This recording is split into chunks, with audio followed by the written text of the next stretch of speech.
وَإِذَا سَأَلَكَ عِبَادِي عَنِّي فَإِنِّي قَرِيبٌ أُجِيبُ دَعْوَةَ الدَّاعِ إِذَا دَعَانِ فَلْيَسْتَجِيبُوا لِي وَلْيُؤْمِنُوا بِي لَعَلَّهُمْ يَرْشُدُونَ نحمده ونصلي على رسوله الكريم اما بعد فاعوذ باللہ من الشیطان الرجیم بسم اللہ الرحمن الرحیم رب اشرح لی صدری ویسر لی امری واحلل عقدۃ من لسانی یفقہوا قولی۔ السلام علیکم ورحمۃ اللہ وبرکاتہ۔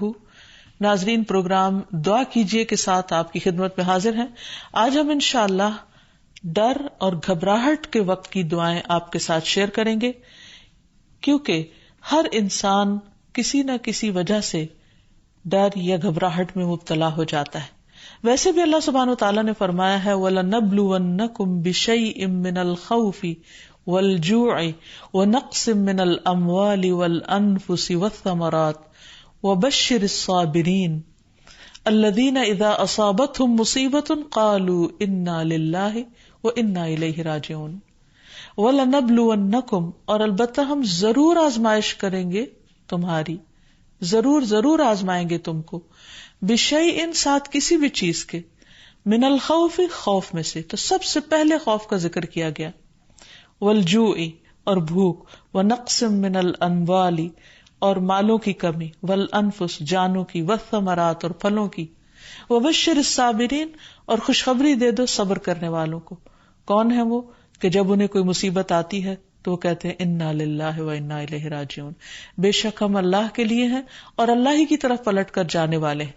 اولئک علیہم صلوات من ربہم ورحمہ، ایسے لوگوں پر اپنے رب کی طرف سے نوازشیں ہیں اور رحمت ہے۔ واولئک هم المہتدون، اور یہی سیدھی راہ پر ہے، ہدایت یافتہ ہے۔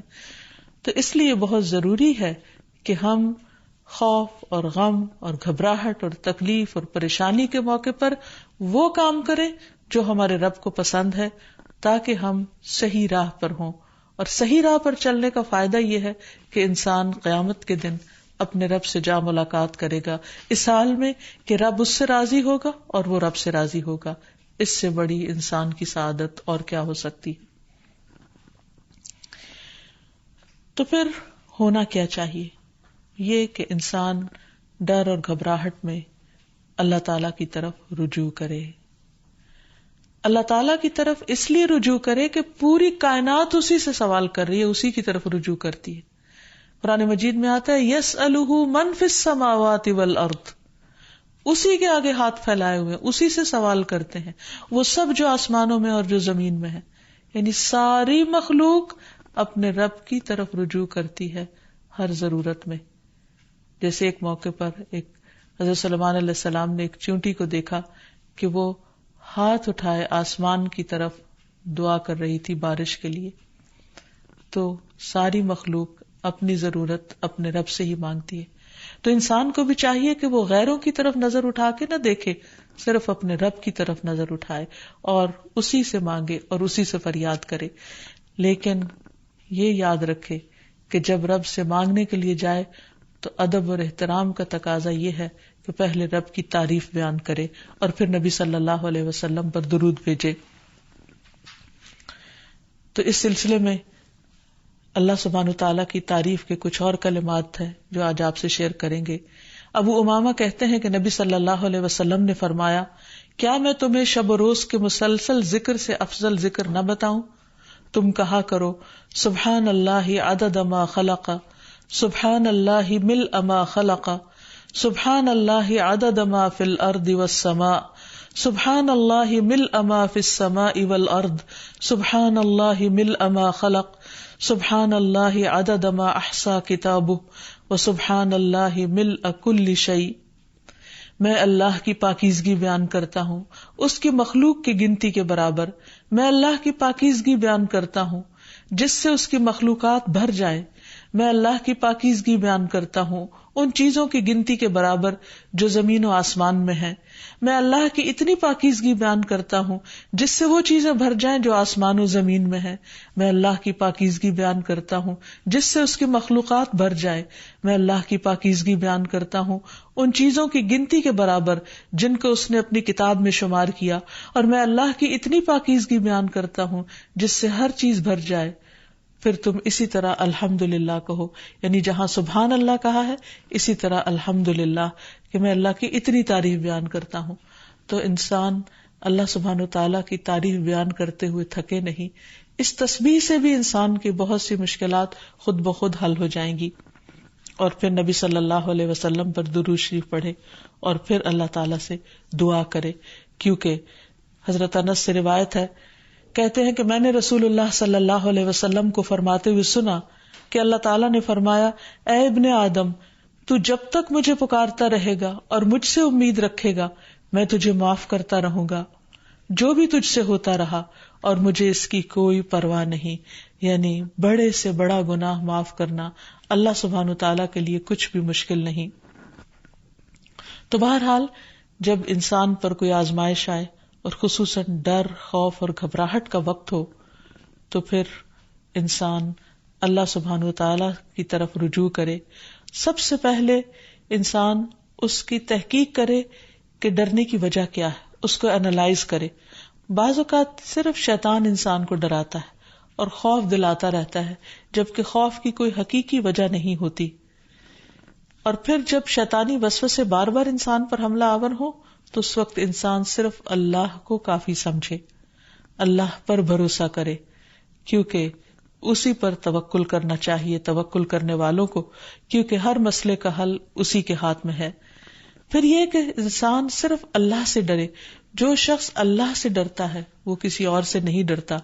دوسرے سارے ڈر ختم ہو سکتے ہیں اگر انسان کے دل میں سب سے زیادہ اللہ کا ڈر ہو. پھر اسی طرح اللہ تعالیٰ کا ساتھ محسوس کرے، کیونکہ اللہ سبحانہ وتعالیٰ اپنے بندے کو تنہا نہیں چھوڑتا. نبی صلی اللہ علیہ وسلم جب ہجرت کر کے مدینہ تشریف لے جا رہے تھے اور راستے میں غار ثور میں آپ نے پناہ لی تو اس وقت آپ صلی اللہ علیہ وسلم نے حضرت ابوبکر کو یہ کہہ کر تسلی دلائی کہ لا تحزن ان اللہ معنا، غم نہ کرو، یعنی ڈرو مت، اللہ ہمارے ساتھ ہے. تو جب انسان یہ سوچ لیتا ہے کہ اللہ ہمارے ساتھ ہے تو خود بخود وہ مطمئن ہو جاتا ہے کہ مجھے اگر اللہ کی مدد حاصل ہوگی تو کوئی میرا بال بھی بیکا نہیں کر سکتا. پھر یہ کہ انسان کو اللہ سبحانہ وتعالیٰ کی حفاظت پر یقین رکھنا چاہیے. جیسے ایک موقع پر ہم دیکھتے ہیں کہ نبی صلی اللہ علیہ وسلم غزوے سے واپس آ رہے تھے تو راستے میں آرام کرنے کے لیے ایک درخت کے نیچے آپ سو گئے. تو اتنے میں ایک اعرابی آیا اور اس نے آپ کی تلوار اٹھا لی اور تلوار لہرا کر آپ صلی اللہ علیہ وسلم سے کہنے لگا، جبکہ آپ کی آنکھ کھل گئی اس وقت، کہ بتاؤ اے محمد آج تمہیں مجھ سے بچانے والا کون ہے؟ تو نبی صلی اللہ علیہ وسلم نے بہت اطمینان کے ساتھ بغیر کسی ڈر اور گھبراہٹ کے جواب دیا، میرا اللہ. یہ وہ یقین تھا اللہ تعالیٰ کی حفاظت کا. تو اسی بنا پر آپ صلی اللہ علیہ وسلم نے فرمایا میرا اللہ. تو وہ اعرابی کانپنے لگ گیا اور تلوار اس کے ہاتھ سے چھوٹ پڑی. اور پھر آپ صلی اللہ علیہ وسلم نے وہ تلوار اٹھا لی اور اس سے پوچھا اب بتاؤ میرے ہاتھ سے تمہیں کون بچا سکتا ہے؟ تو اس پر وہ شخص اتنا مرعوب ہوا کہ وہ آپ صلی اللہ علیہ وسلم پر ایمان لایا اور آپ نے اس کو کوئی سزا نہیں دی. پھر یہ کہ انسان ڈر اور گھبراہٹ کے موقع پر، پریشانی کے موقع پر نماز سے سہارا لے. قرآن مجید میں آتا ہے ان الانسان خلق ہلوعا اذا مسہ الشر جزوعا واذا مسہ الخیر منوعا الا المصلین الذین هم علی صلاتهم دائمون. بلا شبہ انسان تھوڑ دلا بنایا گیا ہے. جب اسے کوئی تکلیف پہنچتی ہے تو گھبرا اٹھتا ہے، جب مال ملتا ہے تو بخیل بن جاتا ہے، سوائے نماز ادا کرنے والوں کے، وہ جو اپنی نماز پر ہمیشگی کرنے والے. تو گویا نماز کی پابندی انسان کو ڈر، خوف اور گھبراہٹ سے محفوظ رکھتی ہے. انبیاء علیہ السلام کا طریقہ یہ تھا کہ جب بھی انہیں خوف یا گھبراہٹ ہوتی تو فوراً نماز کے لیے کھڑے ہو جاتے، جیسے نبی صلی اللہ علیہ وسلم کے بارے میں بھی آتا ہے. اور اللہ تعالیٰ کا حکم بھی ہے قرآن مجید میں وَاسْتَعِینُوا بِالصَّبْرِ وَالصَّلَاةِ، صبر اور نماز کے ساتھ مدد مانگو.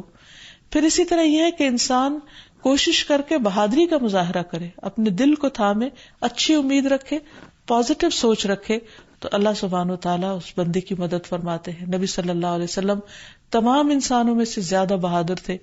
مدینہ میں اکثر خوف کی خبریں پھیل جایا کرتی تھی اور آپ صلی اللہ علیہ وسلم تنہا باہر نکل کر لوگوں کے حالات کا جائزہ لیا کرتے تھے اور دشمن کے آنے کی بھی خبر لیتے، اور صحابہ کرام اس بات پر حیران ہو جاتے کہ کس طرح اللہ کے رسول صلی اللہ علیہ وسلم کسی سے بھی نہیں ڈرتے.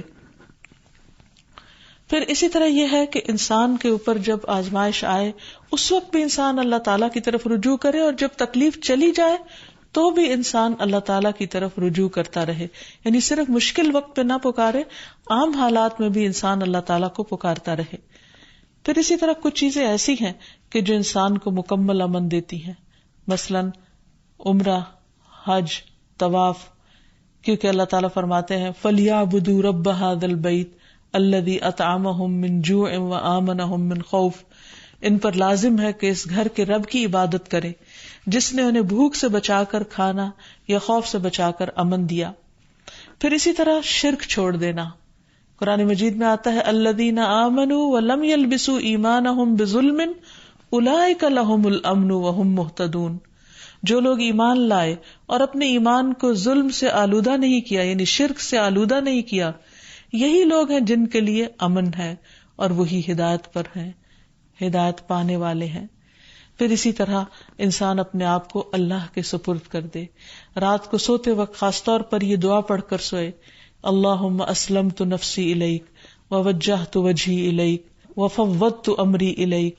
اے اللہ، میں نے اپنا آپ تیرے حوالے کر دیا، میں نے اپنا رخ تیری طرف کر لیا اور میں نے اپنا معاملہ تیرے سپرد کر دیا. تو جو چیز بھی انسان کو پریشان کرے تو وہ انسان اللہ کے سپرد کر دے، کیونکہ وہی ہر چیز کی ٹیک کیئر کرنے والا ہے اور اس سے بہتر کوئی بھی کسی چیز کی حفاظت نہیں کر سکتا. پھر اسی طرح انسان اگر چاہتا ہے کہ ہمیشہ دنیا اور آخرت میں امن میں رہے ہر خوف اور گھبراہٹ سے، تو اللہ کی طرف سے آئی ہوئی ہدایت کی پیروی کرے. آدم علیہ السلام کو اور حضرت حوا کو جب دنیا میں اتارا گیا تھا تو اس وقت اللہ سبحانہ وتعالیٰ نے انسانوں کو بتا دیا تھا اور وعدہ فرمایا تھا قُلْنَا اهْبِطُوا مِنْهَا جَمِيعًا فَإِمَّا يَأْتِيَنَّكُم مِّنِّي هُدًى فَمَن تَبِعَ هُدَايَ فَلَا خَوْفٌ عَلَيْهِمْ وَلَا هُمْ يَحْزَنُونَ.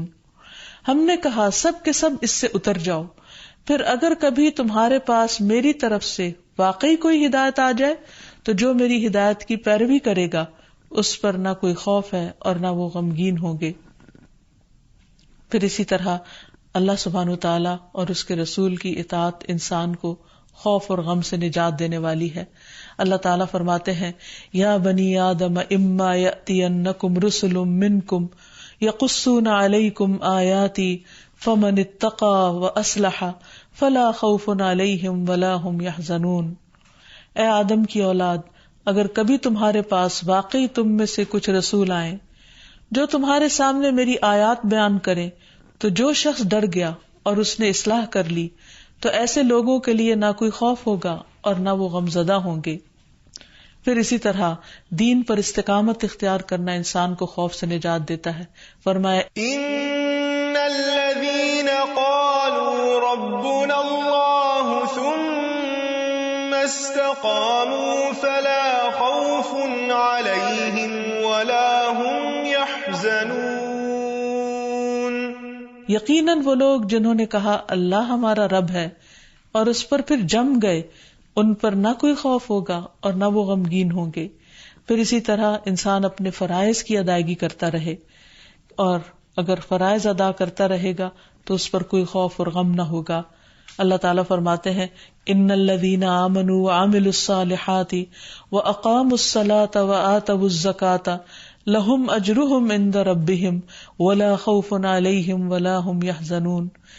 بے شک جو لوگ ایمان لائے اور انہوں نے اچھے کام کیے، نماز قائم کرتے رہے اور زکوٰۃ ادا کرتے رہے، ان کا اجر ان کے پروردگار کے پاس ہے، انہیں نہ کوئی خوف ہوگا اور نہ وہ غمگین ہوں گے. اسی طرح صدقہ بھی انسان کو خوف اور غم سے نجات دیتا ہے. قرآن مجید میں آتا ہے الذین ينفقون اموالهم فی سبیل اللہ ثم لا يتبعون ما انفقوا منا ولا اذى لهم اجرهم عند ربهم ولا خوف علیہم ولا هم يحزنون. جو لوگ اللہ کے راستے میں اپنا مال خرچ کرتے ہیں پھر خرچ کرنے کے بعد نہ احسان جتلاتے ہیں اور نہ دکھ دیتے ہیں، ان کے لیے ان کا اجر ان کے رب کے پاس ہے. ایسے لوگوں کو نہ کوئی خوف ہوگا اور نہ وہ غمگین ہوں گے. ایک اور جگہ پر فرمایا الذین ينفقون اموالهم باللیل والنہار سرا وعلانیہ فلہم اجرہم عند ربہم ولا خوف علیہم ولا هم يحزنون.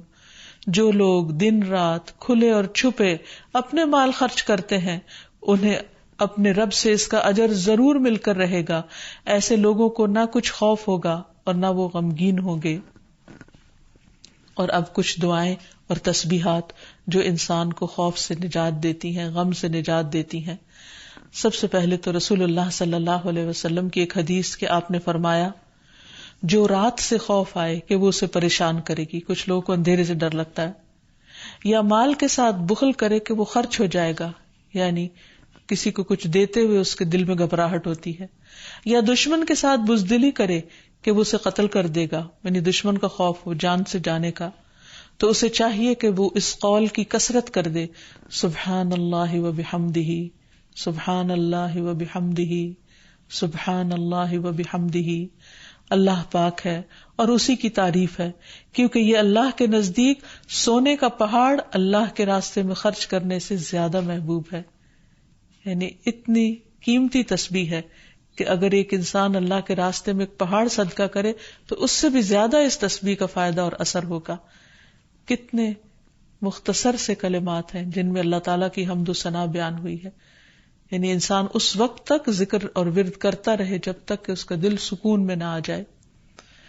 ایک اور روایت میں آتا ہے، عبداللہ ابن عمرو رضی اللہ عنہ روایت کرتے ہیں کہ رسول اللہ صلی اللہ علیہ وسلم ڈر یا گھبراہٹ کے موقع پر انہیں یہ کلمات سکھایا کرتے تھے اعوذ بکلمات اللہ التامۃ من غضبہ وشر عبادہ ومن ہمزات الشیاطین وان یحضرون. میں اللہ کے کامل کلمات کی پناہ میں آتا ہوں اس کی ناراضگی سے، اس کے بندوں کی شرارتوں سے، شیطانوں کے وسوسوں سے، اور اس بات سے کہ وہ میرے پاس آئیں. پھر اسی طرح ڈراؤنے خواب سے بچنے کے لیے بھی نبی صلی اللہ علیہ وسلم نے یہی دعا پڑھنے کے لیے فرمایا. پھر اسی طرح ڈراؤنے خواب سے بچنے کے لیے بھی نبی صلی اللہ علیہ وسلم نے یہی دعا پڑھنے کو کہا ہے. پھر اسی طرح رات کو نیند میں گھبراہٹ کی دعا، یعنی یا نیند آئے نہ، یا نیند کے اندر انسان خوف کھائے یا اسے گھبراہٹ شروع ہو جائے، تو اس کے بارے میں خالد بن ولید روایت کرتے ہیں کہ میں رات کو نیند میں گھبرا جایا کرتا تھا. پھر میں نبی صلی اللہ علیہ وسلم کے پاس حاضر ہوا تو میں نے عرض کیا میں رات کو نیند میں ڈر جاتا ہوں تو میں اپنی تلوار اٹھا لیتا ہوں اور جو چیز سامنے آتی ہے اسے تلوار سے مار ڈالتا ہوں. تو رسول اللہ صلی اللہ علیہ وسلم نے فرمایا کیا میں تمہیں وہ کلمات نہ سکھاؤں جو مجھے روح الامین نے سکھائے ہیں، یعنی جبریل امین نے؟ کہو اعوذ بکلمات اللہ التامات التی لا یجاوزہن بر ولا فاجر من شر ما ينزل من السماء وما يعرج فيها ومن شر فتن الليل والنهار ومن كل طارق الا طارقا يطرق بخير يا رحمن. میں اللہ کے تمام کلمات کے ذریعے پناہ مانگتا ہوں جن سے آگے نہ کوئی نیک اور نہ کوئی فاجر بڑھ سکتا ہے، ان تمام چیزوں کے شر سے جو آسمان سے اترتی ہیں اور جو آسمان کی طرف چڑھتی ہیں، اور رات اور دن کے فتنوں کے شر سے، اور رات کو ہر آنے والے کے شر سے، سوائے اس کے جو خیر کے ساتھ آئے، اے نہایت رحم کرنے والے. پھر اسی طرح انسان کو صبح و شام عافیت کی دعا بھی پڑھنی چاہیے. ابن عمر رضی اللہ عنہ کہتے ہیں کہ رسول اللہ صلی اللہ علیہ وسلم صبح و شام ان دعاؤں میں سے کسی دعا کو چھوڑتے نہیں تھے. اللہم انی اسألک العافیۃ فی الدنیا والآخرہ، اللہم انی اسألک العفو والعافیۃ فی دینی و دنیای و اہلی و مالی، اللہم استر عوراتی و آمر روعاتی، اللہم احفظنی من بین یدی و من خلفی و عن یمینی و عن شمالی ومن فوقی واعوذ بعظمتک ان اغتال من تحتی۔ اے اللہ، میں دنیا اور آخرت میں تجھ سے عافیت کا سوال کرتا ہوں۔ اے اللہ، میں تجھ سے اپنی دنیا اور دین، اپنے اہل خانہ اور مال کے متعلق درگزر اور عافیت کا سوال کرتا ہوں۔ اے اللہ، میرے عیوب پر پردہ ڈال دے اور خوف سے مجھے امن عطا کر دے۔